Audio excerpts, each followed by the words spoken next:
On the morning of 23 August 1305, long before the sun rose over the thick, grey skies of London, a crowd had already begun to gather outside the walls of Westminster. The air carried the damp smell of river mud and horse sweat, the kind of heavy mourning that seemed to weigh on the chest of every man and woman who pushed forward, desperate to witness what they had been promised would be the most spectacular execution of their lifetime. Word had spread far beyond the capital. William Wallace, the rebel knight who had defied England, humiliated its armies and inspired a Scottish resistance unlike anything the English crown had seen, was going to be put to death in a manner so brutal it would serve as a warning to every nation that dared dream of independence. To many in London he was a traitor. To others, especially Scots who had risked everything to follow him, he was the last hope of a free homeland. But Wallace himself stood alone. He had been held for weeks within the cold stone cells of the Tower of London, his wrists shackled, his legs bruised from the long journey south. Betrayed by a Scottish nobleman, he had been taken in chains through English towns, paraded like a trophy of war. The English authorities did not want his execution to be quick, nor quiet, nor dignified. They wanted a spectacle, a lesson, a punishment that would linger in the minds of all who watched and even those who only heard whispers of it. They wanted to destroy not only William Wallace's body, but the idea of resistance he represented. As the sun finally pierced the clouds, its weak light glinted off the iron chains that bound him. Wallace was dragged from his cell, gaunt from starvation, but still carrying the fierce posture of a warrior. Even after months of imprisonment, his eyes held a fire that unsettled the guards assigned to move him. They expected a broken man, but Wallace had endured far worse in battlefields soaked with blood and mud. What frightened them was not his strength, but his silence. He did not beg, he did not plead, he did not curse the English king. He simply walked with the dignity of a man who knew he had become larger than his own life. The first part of his execution was meant to strip that dignity away. A heavy rope was tied around his ankles, the coarse fibers biting into his skin. The other end was attached to a horse, its hooves stamping impatiently. As the crowd pressed forward, the guards gave the signal. The horse lurched forward, dragging Wallace violently across the ground. Stones tore into his flesh, dirt filled his mouth. His clothes shredded as he was pulled through the streets of London in what medieval law called the drawing, a punishment reserved for the worst traitors. But Wallace had never sworn loyalty to the English king, and even in the moments of agony as the horse dragged him across uneven roads, he must have understood the cruel irony. The charge of treason meant nothing. It was simply a stage set for what the English crown truly wanted, a public obliteration. Women in the crowd gasped, men shouted curses, children struggled to see through gaps between adults. The spectacle was working. Every jolt of Wallace's body on the cobblestones sent another rush of excitement and horror through the onlookers. His blood streaked the stones behind him, a long red smear marking his final journey. By the time the horse reached Smithfield, where the scaffold had been built, Wallace's body was bruised, torn, and soaked in blood. Yet those close enough to observe him would later remark that he was still conscious, still aware, still breathing through clenched teeth. The scaffold was a tall wooden structure, built not just to kill but to display. English law demanded that traitors face a sequence of punishments that grew more horrific with each stage. The hanging would come next, but it was not meant to kill him. Instead, it was intended to bring him to the edge of death, and then pull him back just enough for him to feel every moment of the suffering yet to come. As Wallace was hauled onto the platform, a hush fell across the gathered crowd. The executioner, a man chosen specifically for this task, stepped forward with a grim expression. He had practiced the motions many times, but even he understood that today's victim was not just any criminal. Today's execution was political theatre, and he was the centerpiece of the king's performance. Wallace was hoisted by a rope around his neck, his feet leaving the ground as the crowd watched in breathless anticipation. His body jerked violently as he struggled for air, the rope tightening around his throat. His vision must have blurred, his lungs burning as the world around him warped into flashes of colors and shapes. But just before death could claim him, the rope was loosened. He collapsed onto the platform, gasping for air, his chest heaving, his body trembling from the violent struggle against suffocation. The onlookers murmured in a mixture of awe and fascination. Most men would have died already. Most men would have screamed for mercy. But Wallace had done neither. The worst was still to come. As he lay half conscious, the executioner prepared for what would be the most brutal phase of the punishment, mutilation. The tools had been set out with grim precision, each one gleaming with a cold metallic shine. The crowd surged forward, some driven by morbid curiosity, others by a hunger for vengeance. Wallace was positioned so that everyone could see. The executioner approached him slowly, almost ceremonially. The moment he reached for the blade, horror rippled through the crowd. They knew what came next, and yet they could not turn away. This was the spectacle they had come for. And Wallace, battered half, dead, still breathing, now faced the moment that would define his martyrdom for centuries.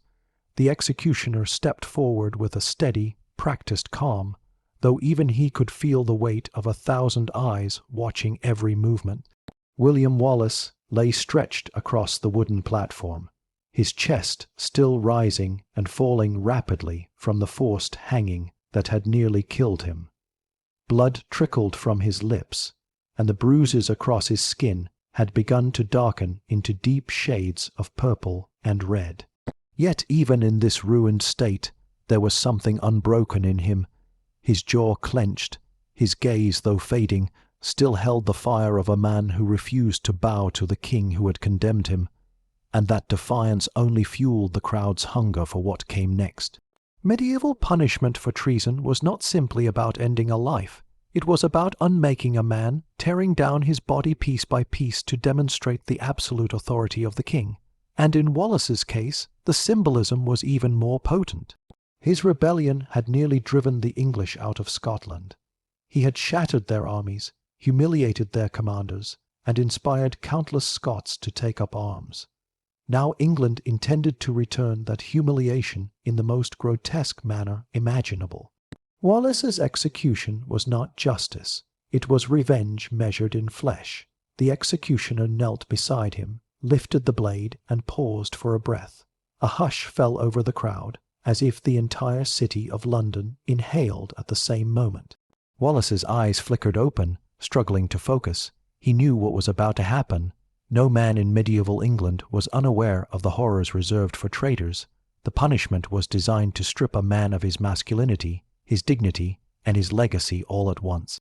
And as the blade descended, the scream that tore from Wallace's throat was raw, primal, and unforgettable. The castration was brutal and swift, the kind of mutilation that sent both revulsion and fascination rippling through the crowd. Some onlookers recoiled, their faces turning pale. Others leaned in closer, caught up in the grisly spectacle. Wallace writhed in agony, his hands clawing at the wood beneath him. Blood pooled beneath his body, staining the platform. The executioner stepped back momentarily, allowing the crowd to take in the sight. This was intended to be the moment that reduced the Scottish hero to nothing more than a broken man. But to those who watched closely, something impossible seemed to happen. Wallace did not beg. He did not plead for his life. He endured, even as the agony tore through him like fire. This defiance angered some in the audience. Traitors were supposed to break. They were supposed to cry out for mercy. They were supposed to regret ever challenging the authority of the king. But Wallace had built a rebellion on the belief that Scotland should be free, and even now, on the brink of death, that belief was etched into the way he refused to collapse spiritually. His body was being destroyed, but his spirit was not. The execution was far from over. As Wallace gasped for breath, the executioner prepared the next stage. A brazier had been lit beside the scaffold, its flames flickering against the morning light. The smell of burning coal mixed with the metallic scent of blood. A long iron hook was placed into the fire, heating until it glowed red. This was not meant to kill him. It was meant to prolong his suffering, to ensure the punishment carved itself into the memories of those who watched. The executioner lifted the glowing instrument and stepped toward Wallace, whose body trembled uncontrollably from pain and blood loss. The hook pierced Wallace's abdomen, dragging downward with a sickening slowness. The crowd gasped in unison as steam rose from the wound, mixing with the smell of burning flesh. Wallace convulsed, his voice hoarse from screaming, his mind slipping between consciousness and the dark abyss threatening to swallow him. Yet even now, even as the executioner began the process of disemboweling him, Wallace clung to life with a ferocity that stunned everyone present. It was said that the strength of a man could be measured in the final moments of his life. If that were true, then Wallace's strength was beyond anything the crowd had expected. His breathing came in short, ragged bursts, his vision blurred, but he still fought to remain conscious, as if refusing to give the English crown the satisfaction of watching him fade quietly. The executioner removed Wallace's intestines slowly, displaying them to the crowd as the law required. Some turned away, others cheered, a few fainted. Medieval executions were public for a reason. They were meant to bind a community together in witnessing the king's power. But on this day, the spectacle took on a darker tone. Many who watched would later say they felt something shift in the air, something heavy and uncomfortable. The brutality they expected had crossed into something almost mythic, as though they were watching the destruction of not just a man, but an idea. Wallace's agony grew unbearable, yet he lingered. His survival only enraged the executioner, who was eager to complete the ritual. As he reached for the next tool, a small knife designed to sever the heart and entrails entirely, Wallace lifted his head slightly. His eyes, dim and fading, sought out the crowd. Some claimed he tried to speak, though no words emerged. Others believed he simply wanted to face the world one final time before the darkness claimed him. And then came the moment that medieval law demanded, the removal of the heart. The executioner plunged the knife into Wallace's chest cavity with cruel efficiency, exposing the organ that had fueled so much rebellion. He lifted the heart high above his head in a gesture meant to symbolize the triumph of the English crown over Scottish defiance. The spectators shouted, though their cheers carried a strange tension. They had witnessed the destruction of a hero, but also the birth of a legend. Wallace's body collapsed in a pool of his own blood, but the punishment was still not complete. The removal of his organs had ended his life, but English justice required one final act of vengeance. His body would be quartered, cut into 4 separate pieces, and displayed across the kingdom to warn any future rebels what fate awaited those who challenged King Edward. But before that grisly part of the ritual could begin, a strange and unexpected silence fell over the crowd.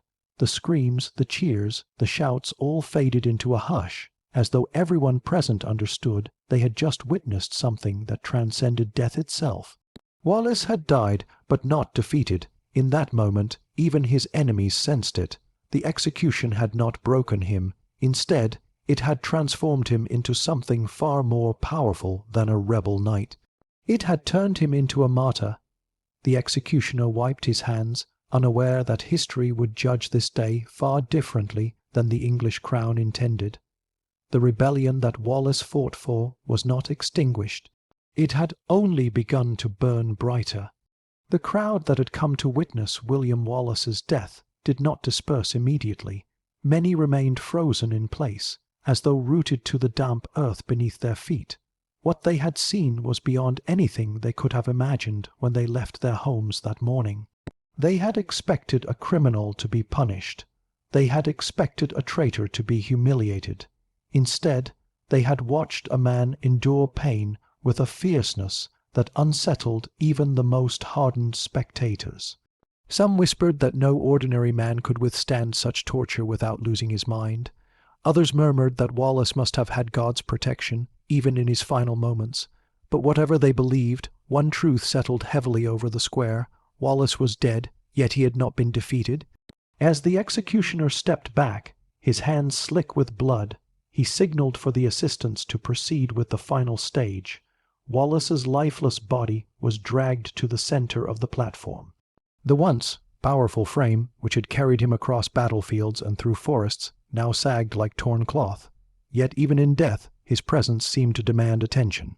The crowd's murmurs softened as the executioner lifted a large axe, its blade glinting under the grey light of the overcast sky. The quartering was not merely symbolic. It was an attempt to erase him entirely, to scatter his body so widely that no shrine could be created, no relic preserved, no grave visited. The assistants tied Wallace's arms and legs to ropes attached to 4 waiting horses. The animals shifted nervously, their ears flicking as they sensed the tension around them. The executioner raised one hand, ready to give the command. But before he could lower it, a gust of wind swept across the platform, sending a chill through the spectators. Some claimed later that they heard a faint sound, almost like a sigh carried on the wind. Others said it sounded like a whispered vow. They would swear until their dying days that the air itself had mourned for the Scottish hero. The command was given and the horses lunged forward. The ropes snapped taut, stretching Wallace's body with a gruesome force. Bones cracked, flesh tore. The sound was enough to make several onlookers turn away, their stomachs churning. But the English authorities insisted on this punishment for a reason.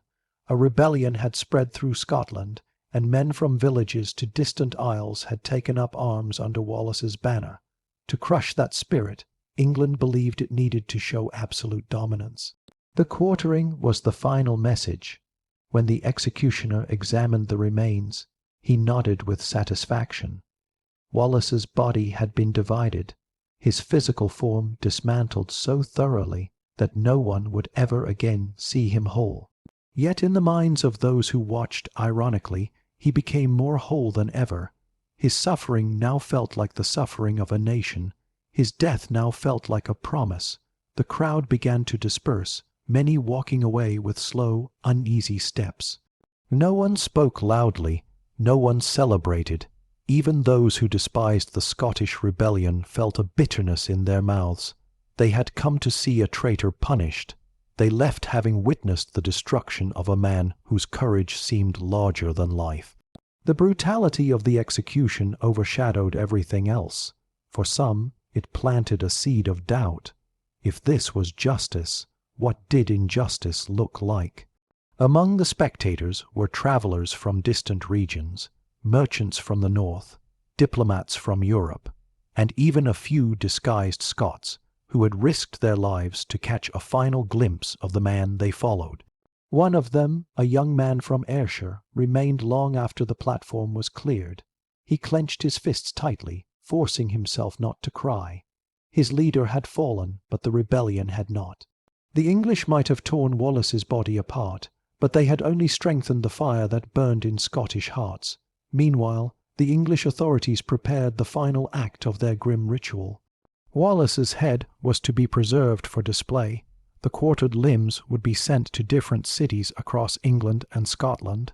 This scattering was meant to be a warning. His head, dipped in tar, would be mounted on a spike at London Bridge, the most visible place in the city. His arms and legs would be sent to Newcastle, Berwick, Stirling, and Perth, each city chosen for its connection to rebellion.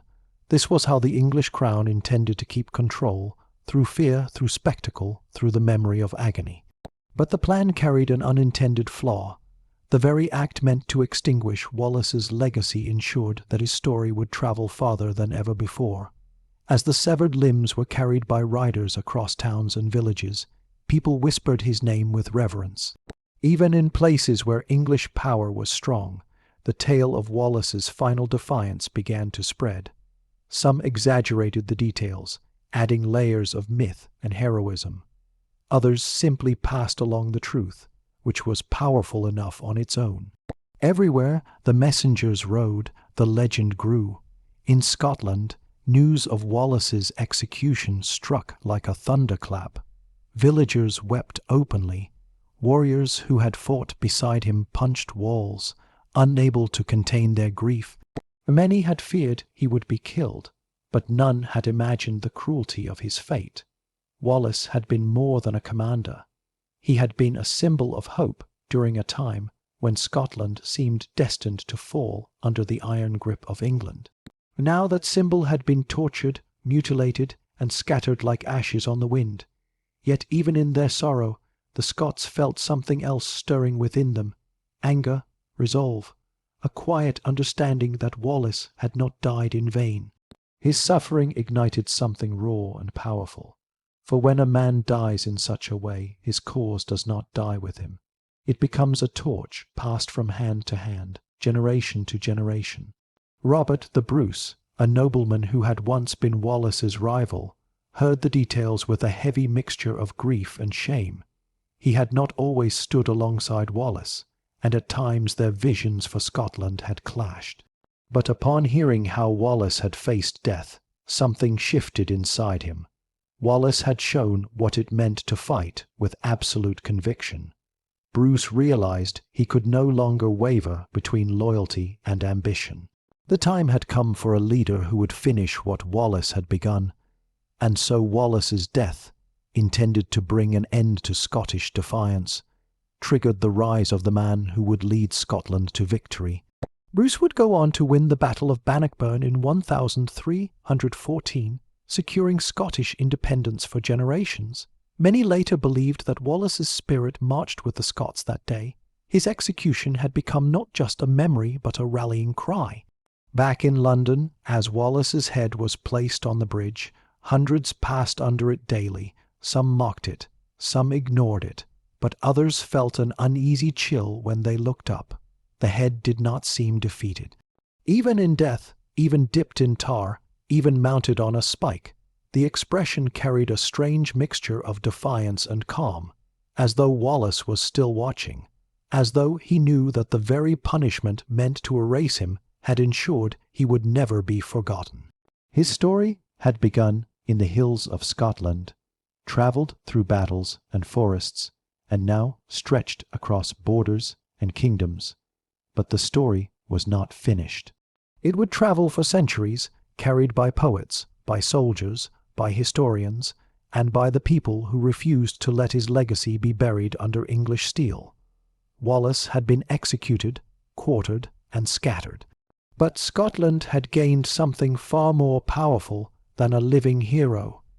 It had gained a martyr whose memory would become the backbone of its identity, a symbol of resistance that no king, no army, and no executioner could ever truly destroy. In the days that followed William Wallace's execution, London returned to its routine rhythms. Merchants reopened their stalls, fishermen cast their nets along the Thames, and nobles resumed their political manoeuvres inside Westminster's stone chambers. Yet beneath the surface of normality, the memory of that brutal morning lingered like a shadow stretching across the city. Those who had stood near the scaffold found themselves replaying the final moments again and again. Even those who believed Wallace deserved death could not forget the raw suffering they had witnessed. It had been more than an execution. It had been a spectacle of human endurance, a reminder of how far the crown was willing to go to crush rebellion. But history does not linger where tyranny expects it to. It moves in the hearts of those who remember, and in this case, it travelled far beyond the walls of London. As Wallace's limbs were carried to the cities chosen for their symbolic significance, the reactions they stirred were not those King Edward had anticipated. In Newcastle, the severed arm was met with uneasy silence. People whispered behind closed doors that no ordinary man could endure what Wallace had faced. In Berwick, a stronghold of English power, the display of his remains drew a crowd, but even among English loyalists there was an unspoken discomfort. It was one thing to defeat a warrior in battle. It was another to torture him into legend, and in Scotland the reaction was even more profound. When the first fragment of news reached Scottish soil, carried by travellers who had passed through the northern English towns, it spread like a wildfire whipped by wind. Villagers, farmers, widows, and soldiers all felt the same crushing grief settle upon them. Wallace had stood as their shield long before they understood the scale of the conflict around them. He had risen from obscurity with nothing but conviction to guide him. He had fought without the backing of a king, a noble house, or a wealthy council. He had carved his name into history by sheer determination, refusing to let Scotland die quietly. That such a man should meet such an end made the tragedy heavier, but it also made the inspiration stronger. Those who had once wavered now found their resolve hardening. The English crown believed terror would silence the Scottish will. Instead, it sparked something far more dangerous than rebellion. It sparked unity. Among the men who felt this shift most sharply was Robert the Bruce. In the months leading up to Wallace's capture, Bruce had been conflicted, torn between loyalty to Scotland and his own political ambitions. But Wallace's manner of death brought a clarity to Bruce's mind that he had never known before. Here was a man who had no title, no crown, no royal blood, yet he had fought with a purity of purpose that kings seldom possessed. Wallace had shown that freedom could not be negotiated, bought, or begged for. It had to be seized, and Bruce understood that the responsibility of seizing it now fell to him. It is said that when Bruce learned the details of Wallace's quartering, he sat in silence for a long time before finally speaking. His words were simple, but carried the weight of prophecy. He said that if Wallace had given everything, then he too must give everything in return. And with that quiet vow, the course of Scottish history shifted once more. Years later, when Bruce stood on the battlefield of Bannockburn, facing the might of English forces with an army half their size, many claimed they saw Wallace's spirit marching beside the Scots. Whether myth or truth, the belief mattered. Wallace had planted a seed that the English crown could not rip from the earth. His courage had become a weapon more powerful than any sword, and at Bannockburn, Scotland finally tasted the victory Wallace had dreamed of but never lived to see. Yet Wallace's legacy did not end with Scotland's military triumph. Over the centuries, his story grew into something larger than rebellion. It became a symbol of the eternal struggle between tyranny and freedom. Generations of Scots kept his memory alive through songs, poems, and stories told beside hearth fires. They remembered not only the battles he fought, but the dignity he carried into death. His name became a banner carried in times of oppression. His courage became a lesson passed to children, and his martyrdom became a reminder that even the most horrific punishments cannot break a truth that people are willing to die for. Back in London, Wallace's head remained on its spike at London Bridge for months, the tar preserving its features against weather and decay. People passed beneath it daily, some mocking, some ignoring, some shuddering at the sight. But there were always a few who looked up and felt something shift inside them. Even those who knew nothing of Scotland's struggle sensed that they were looking at a man who had died for something greater than himself. In time, London Bridge would host the heads of many rebels, traitors, criminals, and victims of political struggle, but few would be remembered as Wallace was. The years softened the landscape of politics, but they did not soften the sharp memory of Wallace's sacrifice. While the English crown changed hands, while parliaments rose and fell, while wars burned and faded across Europe, the story of Wallace remained fixed. It became one of those rare truths that survive centuries, that a man without power can challenge a king, that a man without wealth can change a nation, and that a man suffering the worst cruelty humans can devise can still inspire hope. By the time chroniclers recorded the tale in their manuscripts, Wallace had become a figure who stood between myth and history. They debated his origins, his motivations, and even his appearance, but none disagreed on the nature of his end or the mark it left upon Scotland. His execution had been crafted to instill fear, yet it achieved the opposite. It stirred a ferocity in Scottish identity that would survive long after the people who watched him die had turned to dust.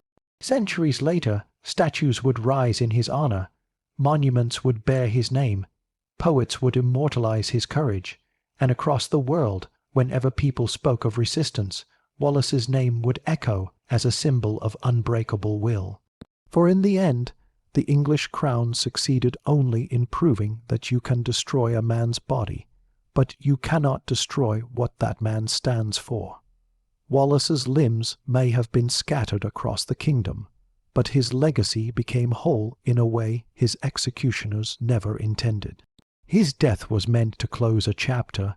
Instead, it opened a story that would outlive empires, and somewhere in the quiet hills of Scotland, where the wind whispers across the heather and the rivers carve old paths through ancient stone, people still speak his name with reverence, not as a martyr made by torture, but as a man who refused to kneel, a man who embraced suffering rather than surrender, a man whose final breath carried a promise to his homeland.